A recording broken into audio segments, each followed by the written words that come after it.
and other innumerable connections with the forms. Piero thought of his picture as an infinite interconnection of mathematical relationships. If such a landscape had existed, a skilled painter would have been able to duplicate it with the aid of surveying instruments, such as an alidade and a graduated rule. But instead, it's an imaginary landscape so complex that its composition would have been impossible through sketches and successive corrections. Thus, Piero had begun his design at the floor of his setting. Perhaps he then built a model 1/10 the size, in which he placed clay figurines. Piero chose to use a quartered pavement for his city. But the vanishing point is low. The ground is in a compressed perspective, and at first glance, the viewer can't tell whether the red pavement is composed of rectangles or squares. However, Piero left a few clues. First, each section of pavement is composed of 8 flagstones by 8, which suggests a regular relationship between the two sides of the figure.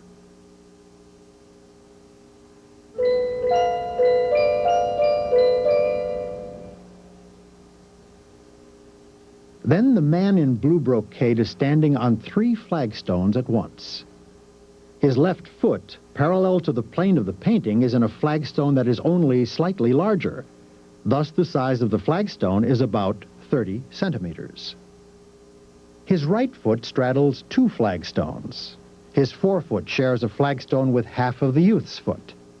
If this flagstone were rectangular, for example, 15 by 20 centimeters, it could not hold both feet. These clues plead in favor of a square flagstone. They certainly weren't placed there by Piero without an ulterior motive.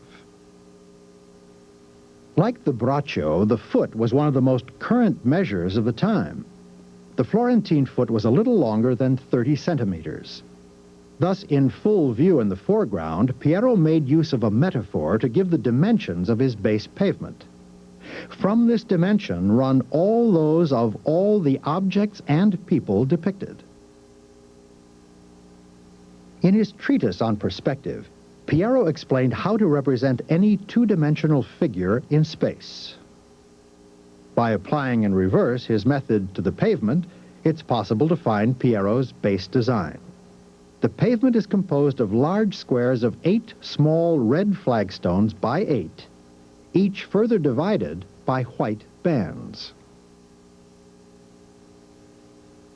A series of standard calculations enables the scale of the picture to be measured and the exact dimension of the flagstone imagined by Piero to be deduced, 30.7 centimeters.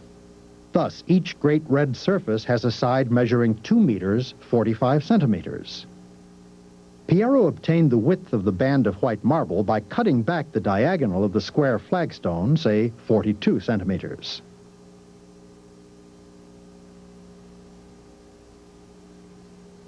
The palace in the background of the loggia is 16 large squares of pavement separated by as many white bands, thus 51 meters from the eye of the viewer.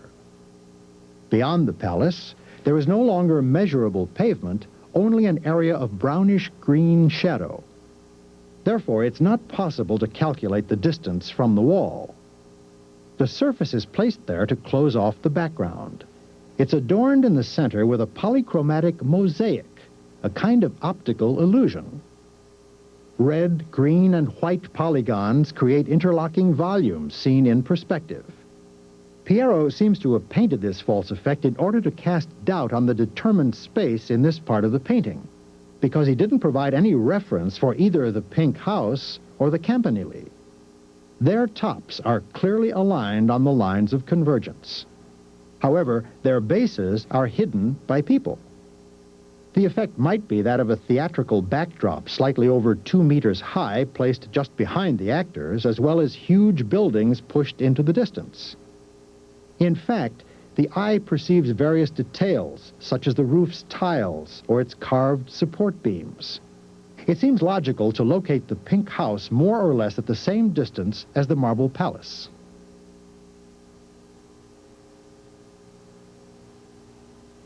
The construction of the loggia's interior is more explicit.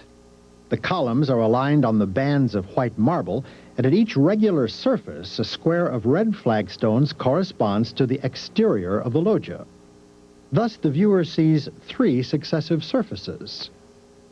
Christ's column is erected on the surface in the middle. What appears to be an elongated oval is, in fact, a circle. This circle is placed in a square of the same size as the large red squares of the outside pavement. Black and white mosaics are located here and there on the circle and seem to have a certain relationship with it. Their rotation using Piero's method gives a complex star-like surface. It was derived once again playing on the paradox of the diagonal.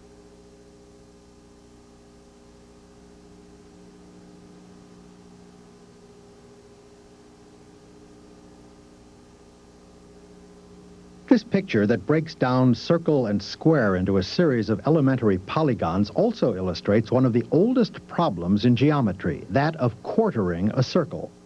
How to use a rule and a compass to construct a square of surface equal to that of a circle. The impossibility of it was not demonstrated until the 19th century, when the number pi, another irrational number, translated the ratio of a circle's circumference to its diameter. Piero made use of another illusion. Based on the low position of the horizontal line, the ceiling is much more present than the pavements. Each coffer seems rectangular. However, each one corresponds to a large portion of pavement, thus to a square. But only 7 small squares, each containing a rosette, can be counted.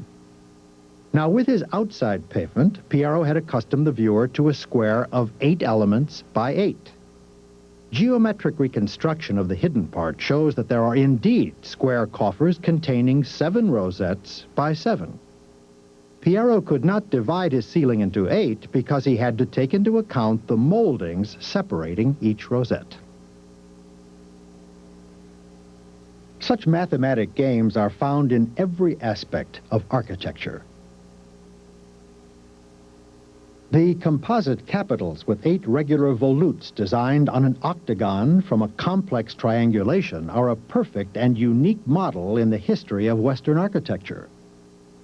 To the left of the column, Piero left a very thin band of painting that enables the ceilings and pavements to be seen continuing to the left.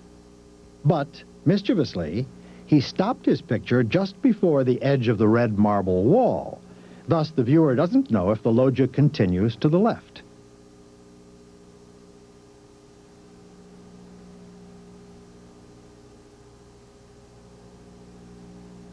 Several logical arguments can be made for a change of mind. First, the stairway is in a central location, and there's no reason why Pilate would turn his back on a space of great depth. The central beam of the ceiling is 9 meters long. The cross beams, also wood covered with stones and stucco, could not be the same length. Architectural technique of the time would not have supported such a building.